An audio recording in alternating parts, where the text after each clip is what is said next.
যাকাত দেওয়ার অর্থ হলো নিজেকে পবিত্রতর মনে করা, নিজের সম্পদের পবিত্র করা। অর্থাৎ আপনি যখন যাকাত দিয়ে দিবেন, আপনার মালটাকে আমার আল্লাহ তাআলা নিজেই সংরক্ষণ করবেন, নিজেই হেফাজত করবেন। আর আপনি যাকাত দিবেন না, কৃপণতা করবেন। আপনি যাকাত দিবেন না, কৃপণতা করবেন, দেখবেন ওই মালের মধ্যে কোনো বরকত থাকবে না। ওই মাল কখন ধ্বংস হয়ে যাবে, ওই মাল কখন আগুনে পুড়িয়ে ফেলে যাবে, আপনি কখনো টের পাবেন না। ইহুদি এক মহিলা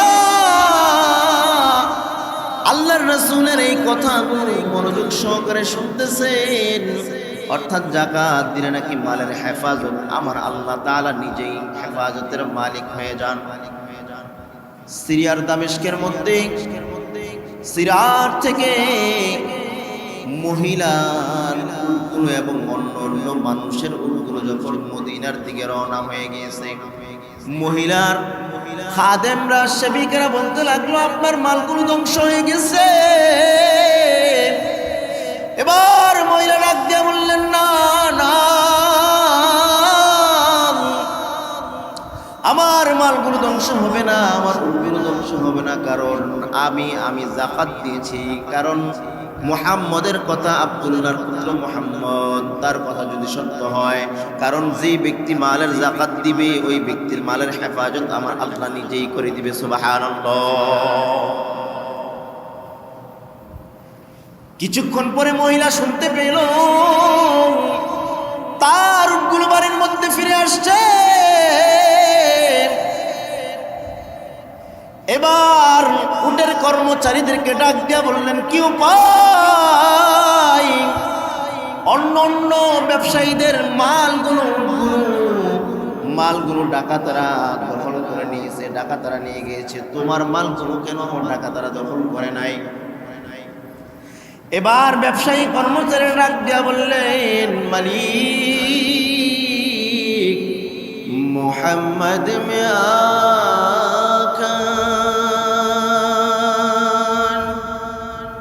कुफर को मिटाया,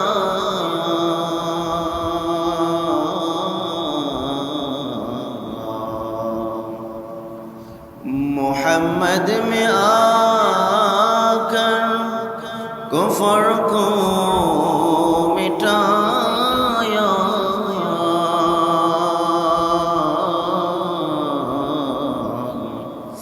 कुफर को मिटाकर सदाक़त बताया, बलगल उला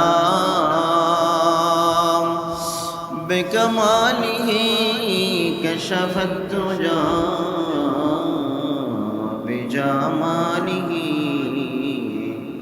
हसनत जमीअ खिसालिही, सल्लू अलैहि व आलिहि।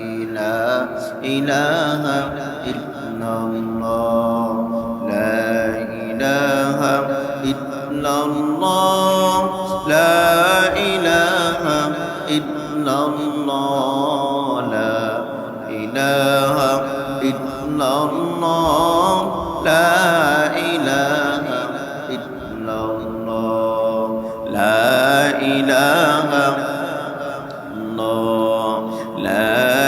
इलाहा इल्लल्लाह, ला इलाहा इल्लल्लाह, ला इलाहा इल्लल्लाह, ला इलाहा इल्लल्लाह, ला इलाहा इल्लल्लाह, ला इलाहा इल्लल्लाह, ला इलाहा इल्लल्लाह, मुहम्मदुर রাসূলুল্লাহ।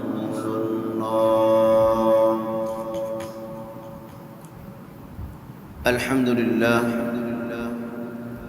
মহান আল্লাহ তাআলার দরবারে অসংখ্য অগণিত শুকরিয়া, যে মহান রব্বুল আলামিন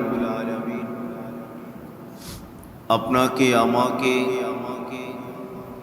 দয়া করে মোহাব্বত করে পবিত্র রমজান মাসের দ্বিতীয় জুমায় আল্লাহর ঘর মসজিদে বসবার মতো তৌফিক দান করেছেন।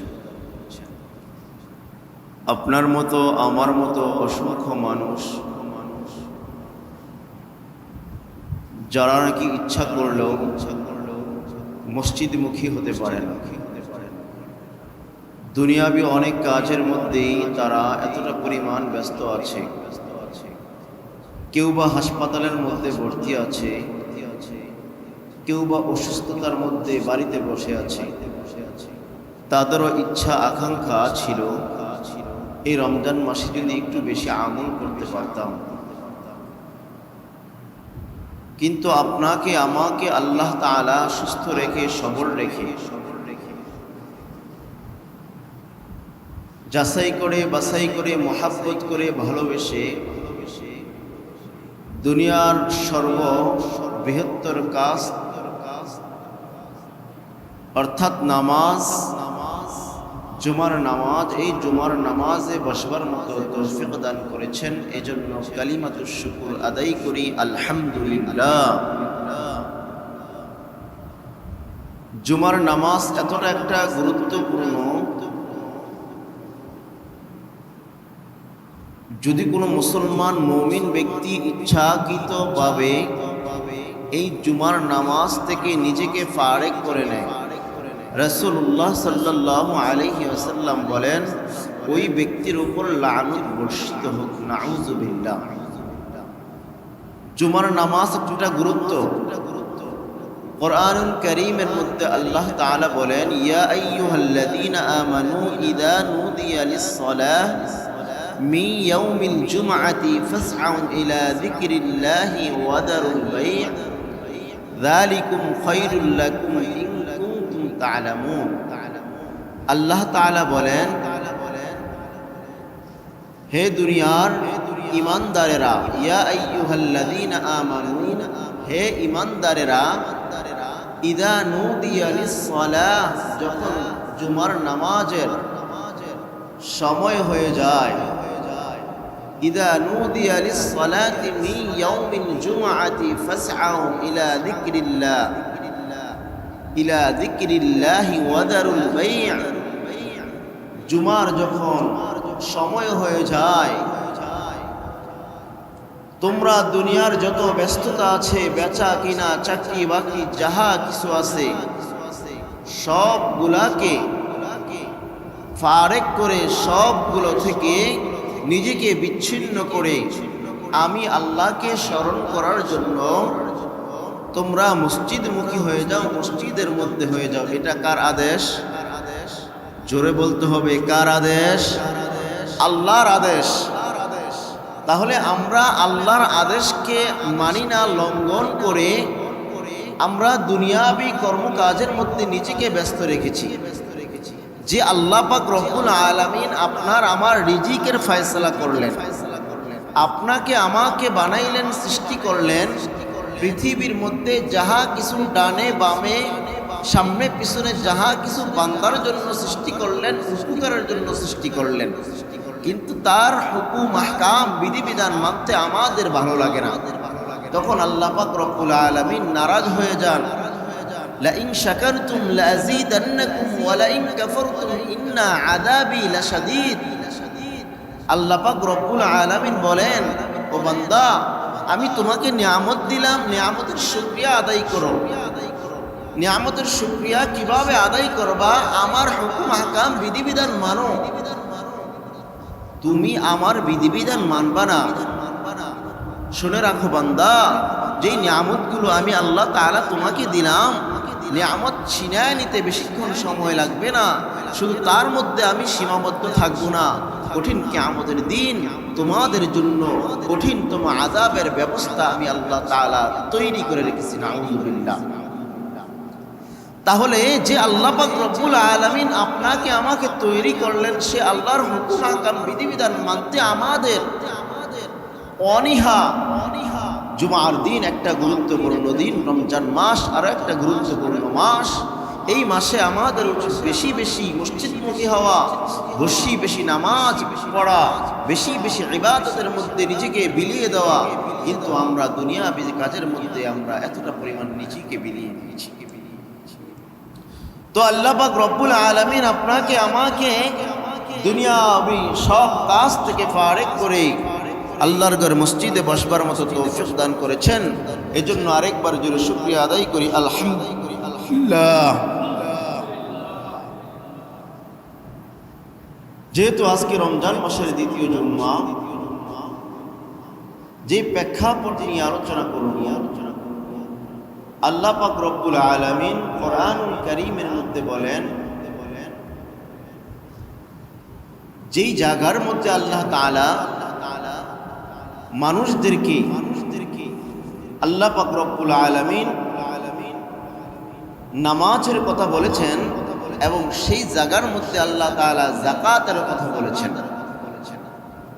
ওয়া আকিমুস সালাতা ওয়া আতুজ যাকাত ওয়ারকাউ মা'আর রাকিঈন।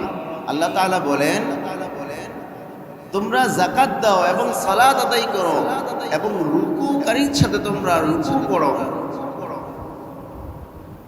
বেশিরভাগ ক্ষেত্রে আল্লাহ পাক রব্বুল আলামিন যেই জায়গার মধ্যে নামাজের কথা বলেছেন, ওই জায়গার মধ্যে একই আয়াতের মধ্যে আল্লাহ তাআলা যাকাতের শব্দ উল্লেখ করেছেন। যাকাত দেওয়া অর্থাৎ নিজেকে পবিত্রতা, নিজের সম্পদের পবিত্রতা করা। যেমনি ভাবে আমরা যখন কোনো জিনিসকে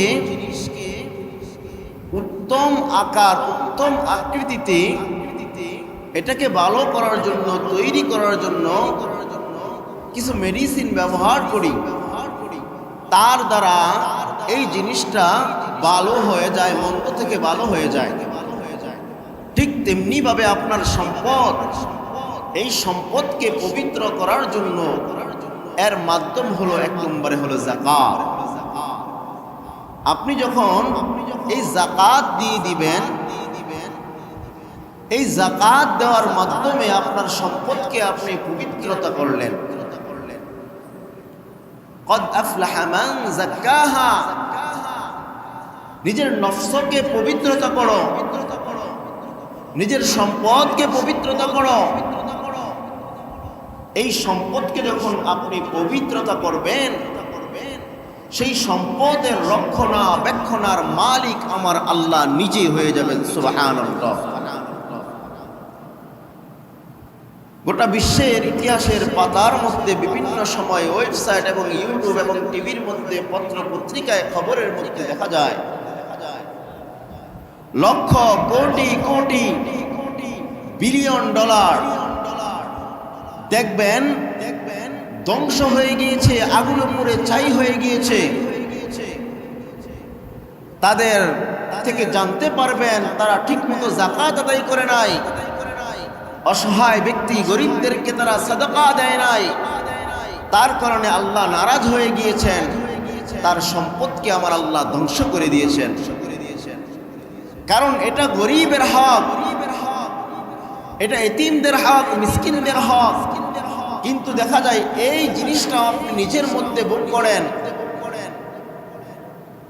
দান করলে তাতে ক্ষয়ক্ষতি হয় না, কারণ এতে আল্লাহ তাআলা বাড়িয়ে দেন।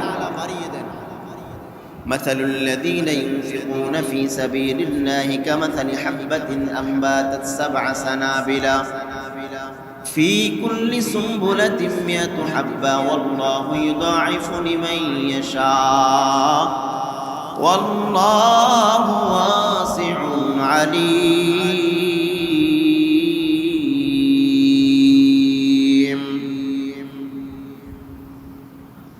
আল্লাহ পাক রব্বুল আলামিন বলেন,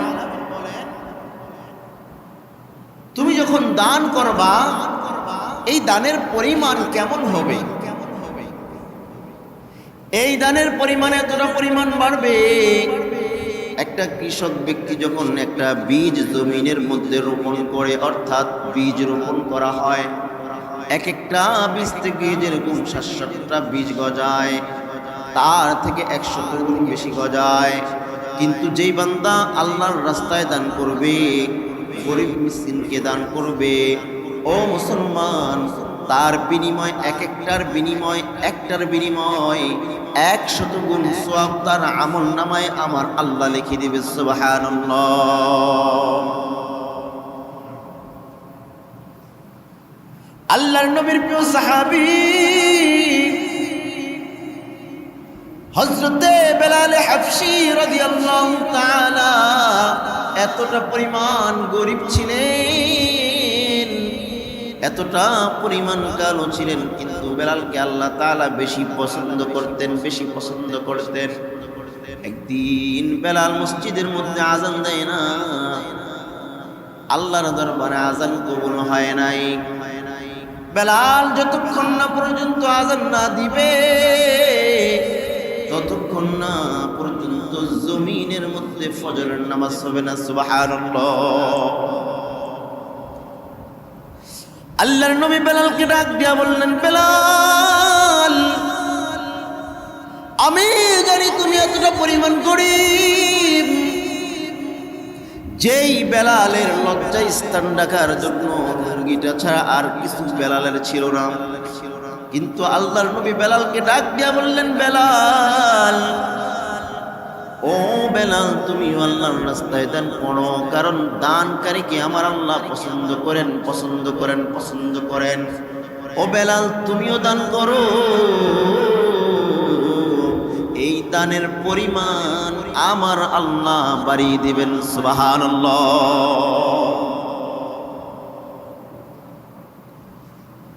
যাকাত দেওয়ার অর্থ হলো নিজেকে পবিত্রতর মনে করা, নিজের সম্পদের পবিত্র করা। অর্থাৎ আপনি যখন যাকাত দিয়ে দিবেন, আপনার মালটাকে আমার আল্লাহ তাআলা নিজেই সংরক্ষণ করবেন, নিজেই হেফাজত করবেন। আর আপনি যাকাত দিবেন না, কৃপণতা করবেন। আপনি যাকাত দিবেন না, কৃপণতা করবেন, দেখবেন ওই মালের মধ্যে কোনো বরকত থাকবে না। ওই মাল কখন ধ্বংস হয়ে যাবে, ওই মাল কখন আগুনে পুড়িয়ে ফেলে যাবে, আপনি কখনো টের পাবেন না। الذين يؤمنون بالغيب ويقيمون الصلاة ومما رزقناهم ينفقون।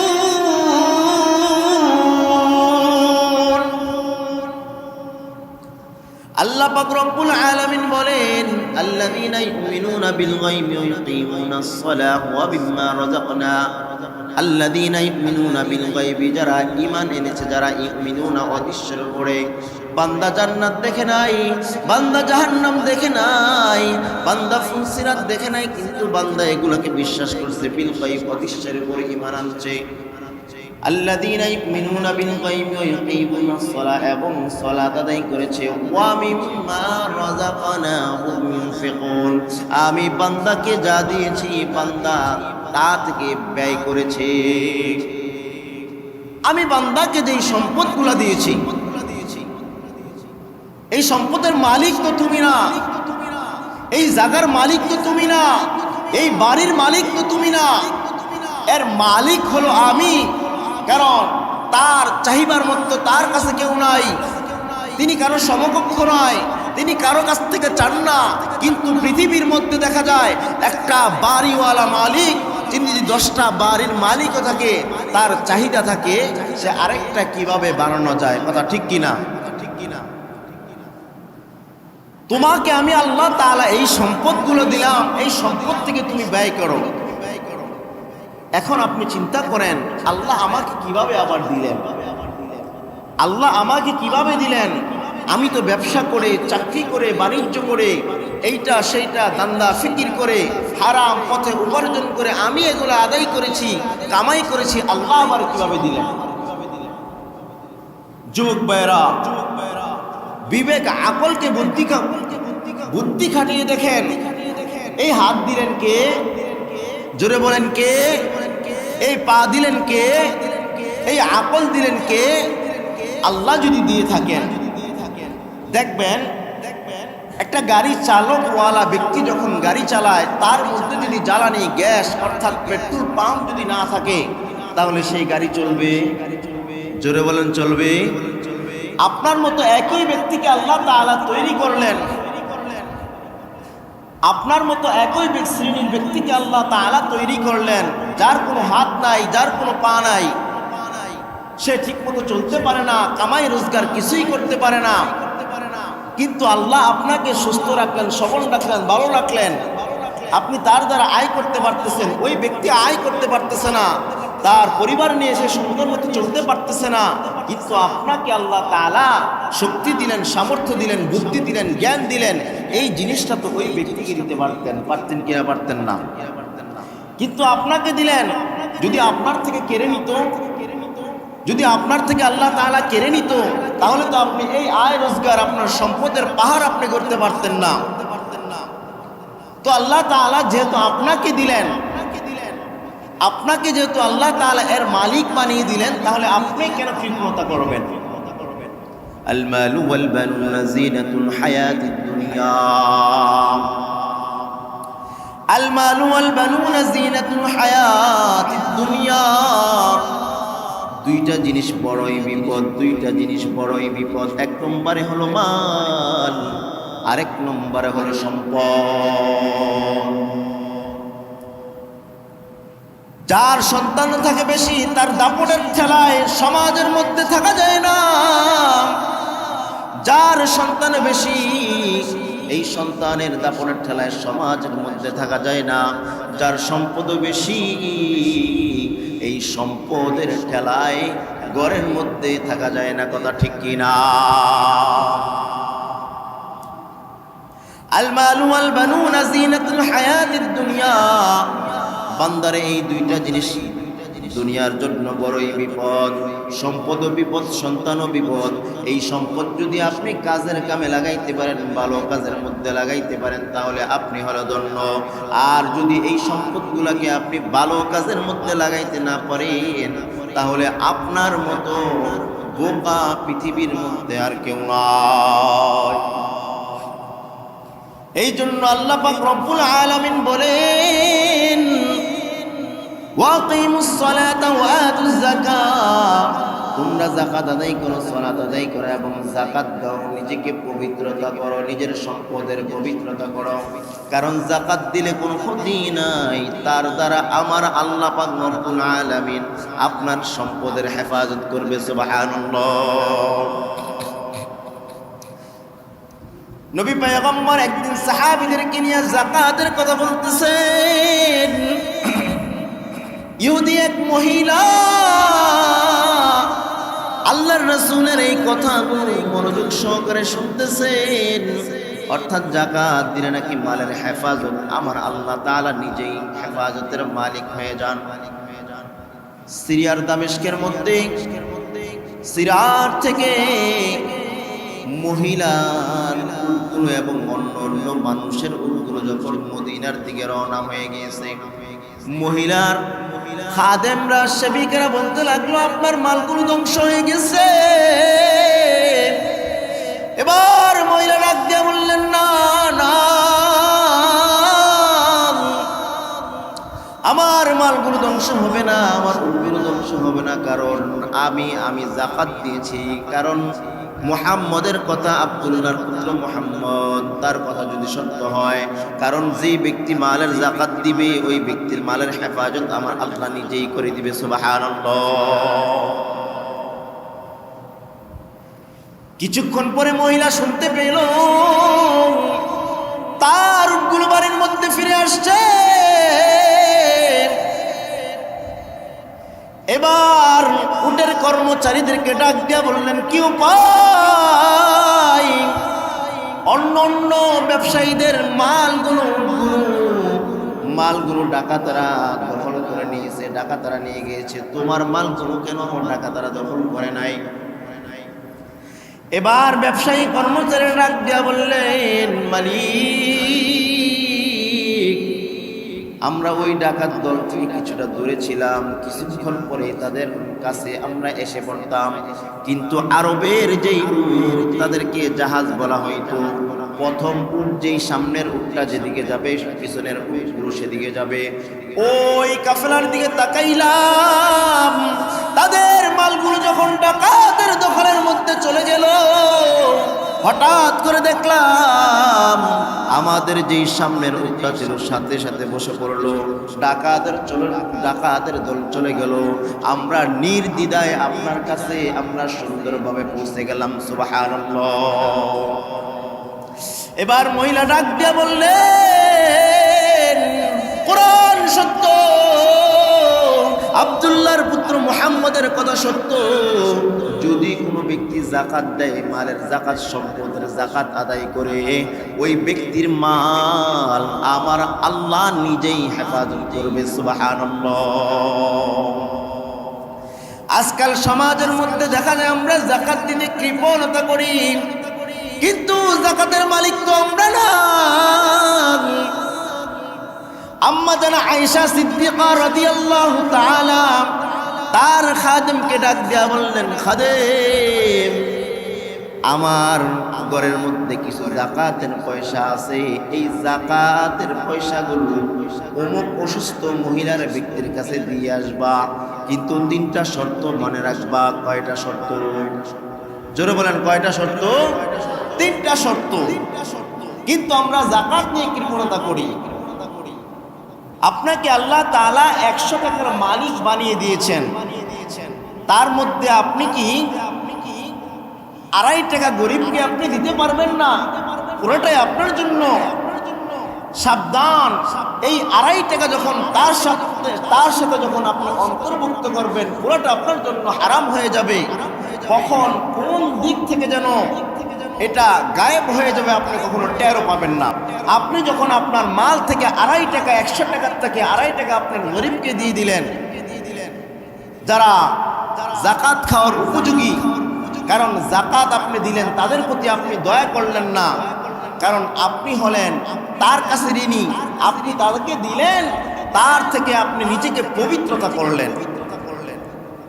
আম্মা জানা আয়েশা সিদ্দিকা রাদিয়াল্লাহু তাআলা খাদেমকে ডাক দিয়া বললেন, 3টা শর্ত মনে রাখো। শর্ত নম্বর হলো 1, তুমি যখন যাকাত দিবা, এই যাকাত দিবা এমনভাবে সে যেইখানের মধ্যে শুয়ে থাকে তার বালিশের কোণার মধ্যে রেখে আসবা। সুবহানাল্লাহ। কিন্তু আজকাল আমরা যাকাত প্রদান করি, লম্বা একটা লাইন, গরিবদেরকে আমরা রোদের মধ্যে দাঁড় করিয়ে রাখি, কিন্তু যাকাত দিতে আমরা কৃপণতা করি। কথা ঠিক কিনা বেঠিক? শর্ত নম্বর 2, যাকাত দিবা কিন্তু তার কাছ থেকে দোয়া নিবা না। অনেক সময় যাকাত দেই, আমার জন্য দোয়া কইলেন, এটা বলি কি বলি না? বলি না। যাকাত তো আমি তাকে দিলাম, সে তো আমার থেকে এটা পাওনা। একজন পাওনাদার ব্যক্তি যেভাবে তার কাছ থেকে টাকা আদায় করে, কারণ সে তো আমার কাছে এটা পাওনা ছিল।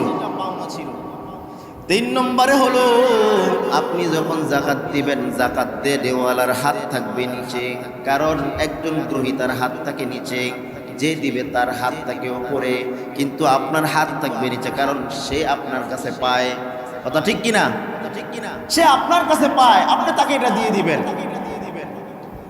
আল মালু ওয়াল বানুনা যিনাতুল হায়াতিদ দুনিয়া।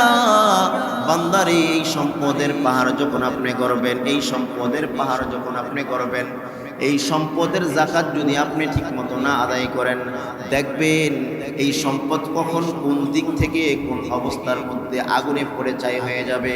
কিন্তু আল্লাহ পাক রব্বুল আলামিন বলেন, আল্লাযীনা ইউমিনুনা বিল গায়বি ওয়া ইউকিমুনাস সালাহ ওয়া মিম্মা রাযাকনাহুম ইউনফিকুন। আমি আল্লাহ তোমাকে যা দিয়েছি তা থেকে তুমি ব্যয় করো। ও মুসলমান যুবক ভাই, একটু নিজের দিকে তাকাও। আপনি রোজাদার ব্যক্তি, একদিনের ক্ষুধা আপনি সহ্য করতে পারেন না, কিন্তু আপনার মতো কত যুবক কত গরিব মিসকিন 11টা মাস না খেয়ে থাকে, তাদের অবস্থা কিরূপ হয়ে যায়। ইফতারিকে যখন আপনার সামনে চলে পড়ে, আপনার সামনে যখন ইফতারি কোনো চলে এসে পড়ে, কিন্তু আপনার চায় আপনি 11 জনের খাবার একাই খেয়ে ফেলবেন, কিন্তু আমার আল্লাহ যখন আপনি শরবতের মধ্যে একটা চুমুক মারেন, এই চুমুকের সাথে সাথে দেখবেন ইফতারি আপনার নিজের প্লেটের ইফতারি আপনি শেষ করতে পারেন না, কারণ এর মধ্যে আমার আল্লাহ তাআলা বরকত ঢুকিয়ে দিয়েছে। সুবহানাল্লাহ। এই জন্য যুবক ভাইরা আমার, আপনি যখন যাকাত দিবেন ওই গরিব ওই মিসকিনদেরকে, আপনার মালের সম্পদ থেকে আপনি তাদেরকে সাদাকা দান করবেন, আমার আল্লাহ পাক রব্বুল আলামিন তার বিনিময়ে আপনার মালের হেফাজত আমার আল্লাহ তাআলা নিজেই করবে। সুবহানাল্লাহ। আল্লাহ পাক রব্বুল আলামিন আমাদেরকে এই কথাগুলোর উপর আমল করার তৌফিক দান করুন। সবাই বলি আমিন।